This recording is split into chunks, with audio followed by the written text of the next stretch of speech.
Welcome to a brand new episode of Law and Batting Order. I'm your host, Tony Iliakostas. Here are some quick hits from the past 2 weeks. We're approaching the end of October, and when the weather gets cold outside and leaves start changing colors, you know what that means, right? What? Autumn? No, I'm not talking about that. I'm talking about the October Classic, the World Series. This year's matchup is an all-time classic battle between two of baseball's most historic franchises, the Boston Red Sox and the St. Louis Cardinals. The Red Sox clobbered the Tigers in the ALCS, while Michael Wacha and the Cardinals thrashed the Dodgers in the NLCS. At the time this episode was filmed, the series is tied at 1 apiece. This seems like a very even matchup. Both the Cardinals and the Red Sox have solid pitching along with good hitters, but at the end of the day, it's going to be a tough battle.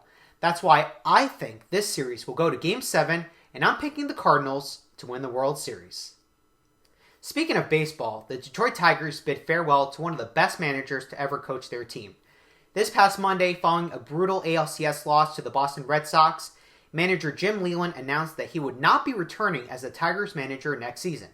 Leyland had been the Tigers manager since 2005, leading the Tigers to the playoffs 4 times, with 2 of the appearances including an appearance to the World Series.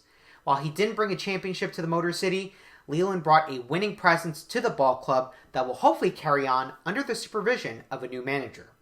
It only seems fitting to rate Leyland during his time as the Tigers manager.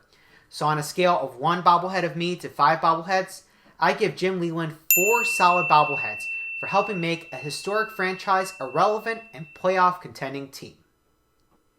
We are nearly halfway into the NFL season, and we can legitimately see who will fight for a spot in the playoffs this year. During Week 7, the Kansas City Chiefs beat the Cleveland Browns, leading them to a 7-0 record under their new head coach, Andy Reid.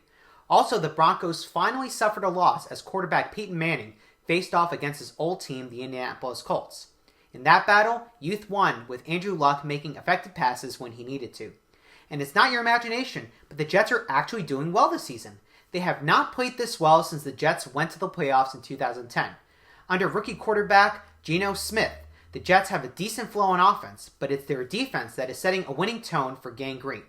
Many more games have to be played in this season, but for now, we have a sense of who will legitimately reach the playoffs this season. Today's Order of the Court involves a very interesting saga surrounding Los Angeles Angels of Anaheim first baseman Albert Pujols. If you're a baseball nut like I am, then you know how dominant Albert Pujols has been throughout his entire playing career, hitting 492 home runs in 13 years. He played the majority of his career in St. Louis, where he won 2 World Series championships and 3 MVP awards. Following the 2011 season, Albert left St. Louis and signed a very lengthy deal with the Angels to be their first baseman. It was in Anaheim that he suffered a mild decline in performance. This was especially evident this season when he suffered a foot injury that has kept him out for nearly half the season. Nevertheless, collectively, over his career, Pujols has been regarded as one of the best players in baseball history. In August 2013, former baseball player Jack Clark on his radio show in St. Louis said that he spoke to Albert Pujols' trainer, and he said that he knew for a fact that Pujols was using performance-enhancing drugs during his time with the Cardinals. These comments spread faster than a virus. Eventually, Albert Pujols came forward and adamantly denied ever using performance-enhancing drugs at any point during his playing career. The comments drew up so much stir by the media that Jack Clark was fired from the radio station where he hosted his show. Despite apologizing to Albert for making the comments that he did, Albert Pujols showed no sympathy and subsequently filed a lawsuit against Jack Clark, claiming that his comments were defamatory. However, Jack Clark's attorneys have come back and claimed that Jack Clark's comments were not defamatory, yet they masterfully did this in a very snarky and hilarious fashion. I'll leave a link below this video that will take you to a scanned copy of the letter that Jack Clark's attorneys sent to Albert Pujols' attorneys. While the letter contains criticisms of name usage and grammatical errors, the letter contains a settlement offer to settle this dilemma once and for all. So here's the bottom line. Should Albert Pujols take the deal or try and settle this claim in another way? In today's episode, I'll discuss why it would be a very wise move for Albert Pujols to take a settlement instead of fight out a full-fledged defamation case. Defamation is a tort offense that was articulated in the landmark case of New York Times versus Sullivan. In this case, the Supreme Court held that in order for a person to claim a defamation case, The person being attacked must prove that he is a notable public figure, and the defamatory statements must be made with actual malice. According to the Supreme Court, actual malice is a comment that is made with the knowledge that it was false or with reckless disregard of the truth. Defamation cases brought by athletes have emphasized this rule.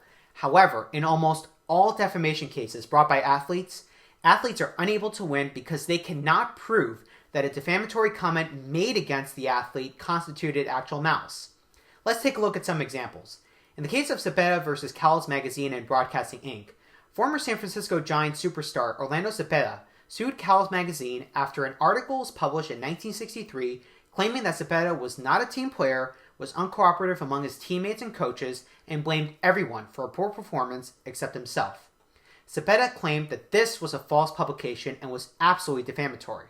While Cepeda was able to prove his public figure status, considering that he was one of the best hitters in baseball during the 1960s, Cepeda was unable to prove that the comments directed at him constituted actual malice.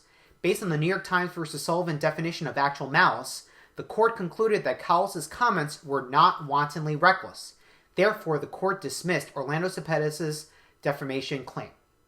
In another case of Bell versus Associated Press, former football player and Super Bowl champion Theo Bell sued the AP after they misreported that Bell was arrested for lewdness. This report was only made after calls were made to the police verifying these facts. Bell came out and said that he was never arrested. In fact, it was an imposter who was arrested. Bell brought a defamation claim against the AP. While he could prove that he was a public figure, he could not prove actual malice. His evidence was based off of police records, and this was not enough to amount to wanton recklessness. Therefore, the court found in favor of the AP. With this precedent in mind, it would be foolish for Albert Pujols to draw out a full-fledged defamation trial to only lose.